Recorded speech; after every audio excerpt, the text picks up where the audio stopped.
दोस्तों, जैसा कि आप सभी जानते हैं, विशिष्ट शिक्षक जो योगदान किए हैं, चाहे वो जनवरी में योगदान किए हों, चाहे वो मार्च 2025 में योगदान किए हों, सबके मन में अभी तक एक ही संशय है कि आखिर वरीयता का निर्धारण किस प्रकार से होगा या सबसे वरीय विद्यालय में कौन होंगे। सक्षमता 1 पास शिक्षक होंगे या सक्षमता 2 पास शिक्षक होंगे।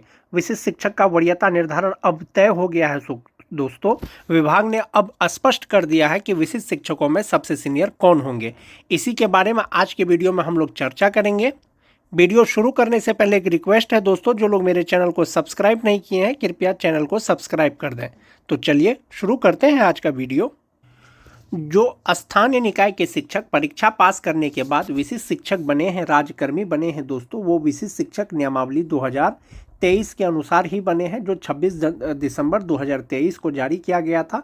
और नियमावली में स्पष्ट ये दिया गया था कि ये जो विशिष्ट शिक्षक नियमावली है, बिहार राज्य विद्यालय अध्यापक नियमावली 2023 के तहत नियुक्त किए गए विद्यालय अध्यापकों के समान करने के लिए ही बनाया गया है।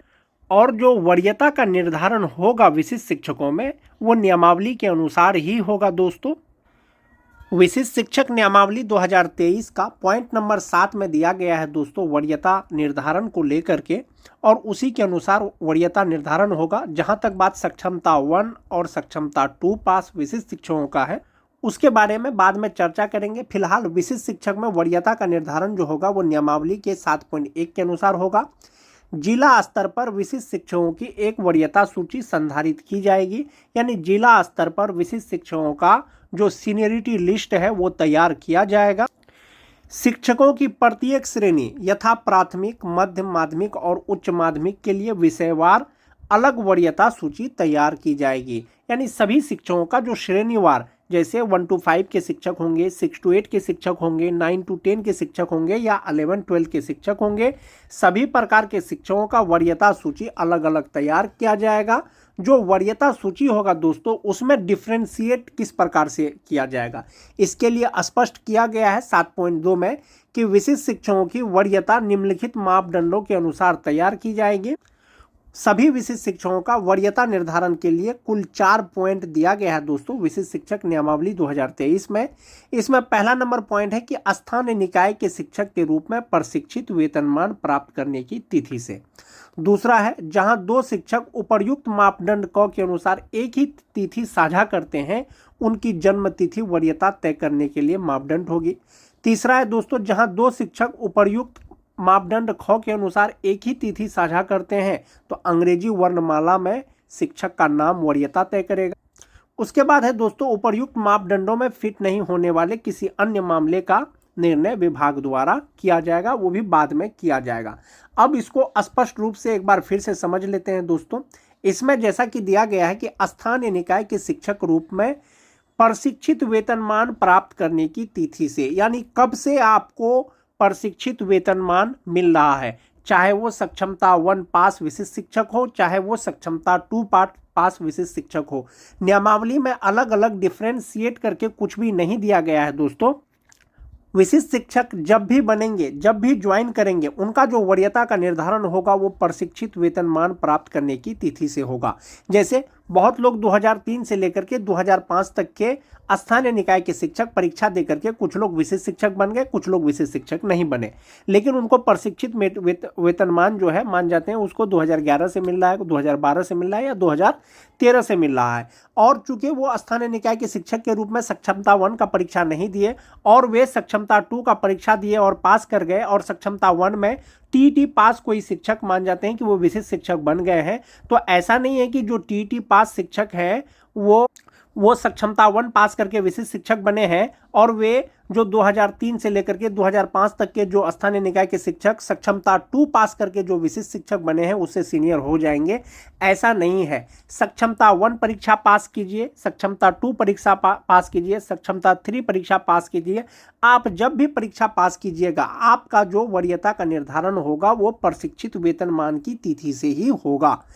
ये चीज क्लियर है दोस्तों। दूसरा है, जहां 2 शिक्षक उपर्युक्त मापदंड क के अनुसार एक ही तिथि साझा करते हैं, उनकी जन्म तिथि वरीयता तय करने के लिए मापदंड होगी। जो टीईटी पास शिक्षक हैं दोस्तों 2013 से लेकर के 2015 तक, और स्पेशल उर्दू टीईटी 2016 जिनकी बहाली अनट्रेंड के रूप में हुई थी, सभी शिक्षक का जो प्रशिक्षण पूरा हुआ है दोस्तों, वो 31 मार्च 2019 तक उनका प्रशिक्षण पूरा हुआ है। तो संभवतः जो टीईटी पास शिक्षक हैं दोस्तों, उनका प्रशिक्षण का तिथि एक ही हो जाएगा। ऐसी स्थिति में विशिष्ट शिक्षकों का वरीयता का निर्धारण किस प्रकार से किया जाएगा? इसके लिए दोस्तों विभाग अलग से गाइडलाइन जारी करेगा, लेकिन नियमावली के अनुसार एक चीज ये दिया गया है कि अगर प्रशिक्षण का तिथि एक ही हो तो उनका जन्म तिथि वरीयता निर्धारण में जो है ये कार्य करेगा या मापदंड करेगा। चूंकि 2, 4, 5, 6 या 100 शिक्षकों का बात नहीं है दोस्तों कि एक ही तिथि साझा करते हैं, तो उनका जन्म तिथि के आधार पर वरीयता निर्धारण कर दिया जाएगा। यहाँ पर हजारों की संख्या में शिक्षक हैं दोस्तों, इसलिए एक ही तिथि अगर साझा करते हैं तो उनकी जन्म तिथि वरीयता तय करेगा। फिलहाल ये नियमावली के अनुसार दिया गया है। हो सकता है आने वाले दिनों में जब वरीयता का निर्धारण हो, विभाग के द्वारा जो है गाइडलाइन जारी किया जाए। लेकिन नियमावली के अनुसार एक चीज ये स्पष्ट है कि प्रशिक्षित वेतनमान प्राप्त करने की तिथि से वरीयता का निर्धारण होगा। यानी जो सबसे पहले प्रशिक्षित वेतनमान पा रहे हैं, यानी सबसे पहले जिनको प्रशिक्षित वेतनमान मिल रहा है, संभवतः वही सबसे सीनियर होंगे।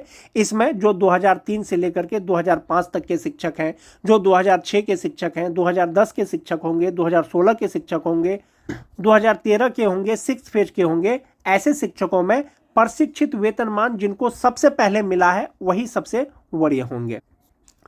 दूसरा चीज है दोस्तों, जहां 2 शिक्षक उपर्युक्त मापदंड यानी कि प्रशिक्षित वेतनमान का भी तिथि एक ही हो, उनका जन्म तिथि भी एक ही हो, ऐसी स्थिति में वरीयता का जो निर्धारण किया जाएगा वो अंग्रेजी वर्णमाला यानी नाम का जो लेटर है उसके आधार पर वरीयता तय किया जाएगा। जिनका अल्फाबेट सबसे पहले होगा संभवतः वही सबसे सीनियर होंगे। ऐसा कब होगा दोस्तों?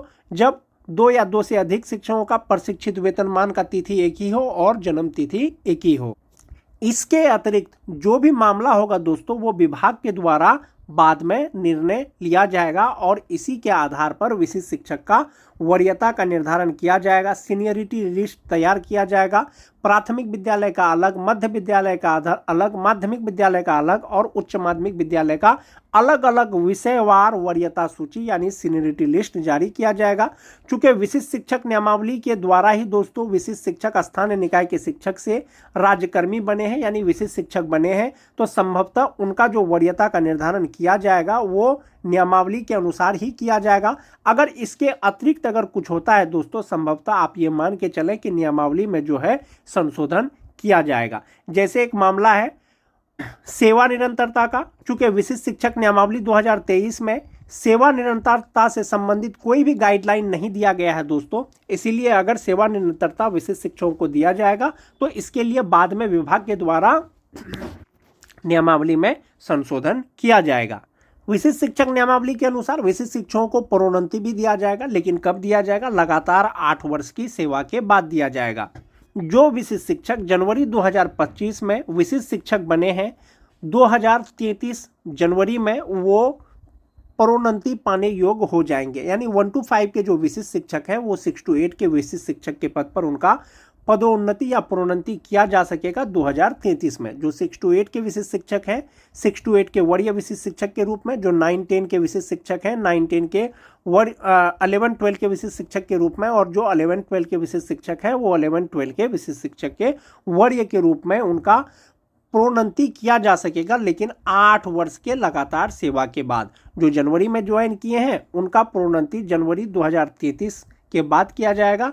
जो मार्च 2025 में ज्वाइन किए हैं तो उनका प्रोन्नति मार्च 2033 के बाद किया जाएगा। 1 to 5 से जो 6 to 8 में जाएंगे वो रिक्ति रहेगा तब होगा, लेकिन 6 to 8 के विशिष्ट शिक्षक वरीय विशिष्ट शिक्षक बनेंगे तो वो अपने ही स्थान में बन जाएंगे, और जो 11-12 के विशिष्ट शिक्षक वरीय विशिष्ट शिक्षक बन जाएंगे अपने ही पद पे, और जो 9-10 के हैं दोस्तों वो उपलब्ध रिक्तियों के अनुसार होगा। और प्रोन्नति पाने के लिए जो एसेंशियल क्वालिफिकेशन है दोस्तों वो होना चाहिए।